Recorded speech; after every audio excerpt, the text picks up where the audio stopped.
నువ్వు నమ్మి నాకు తెలిసి 4 ఏళ్ళు 5 ఏళ్ళు 6 ఏళ్ళు 9 ఏళ్ళు 10 ఏళ్ళు అయి ఉంటుంది, లేకపోతే 15 ఏళ్ళు అట్లా అయ్యి ఉంటుంది. నేను నమ్మి 20 ఏళ్ళు, నేను యేసు ప్రభువుని తెలుసుకొని 20 ఏళ్ళు. స్తోత్రం.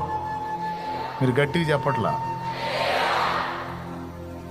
ఈ 4-5 ఏళ్లలో 7-8 ఏళ్లలో ఎన్నిసార్లు పడ్డావో, ఎన్నిసార్లు లేచావో, ఎన్నిసార్లు ఎగ్గొట్టి తిరిగావో, ఎప్పటికీ అసలు ఏ స్థితిలో ఉన్నావో నీకు తెలుసు. ఎన్ని రకాల ఆకర్షణలు, ఎన్ని రకాల పరిస్థితులు, ఎన్ని రకాల ఉపద్రవాలు నిన్ను చుట్టుముట్టి వెనక్కి లాగినాయో నీకు తెలుసు. ఇప్పుడు నాకు తెలియక అడుగుతాను, నీకు ఎదురైన నాకు ఎదురై ఉంటాయా లేవా? నీకెదురైన ఆకర్షణలు నాకు ఎదురైనాయి, నీకెదురైన శోధనలు నాకు ఎదురైనాయి.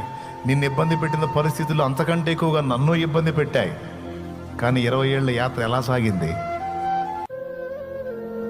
ఒక్క ఆదివారం కూడా బ్రేక్ అవ్వకుండా.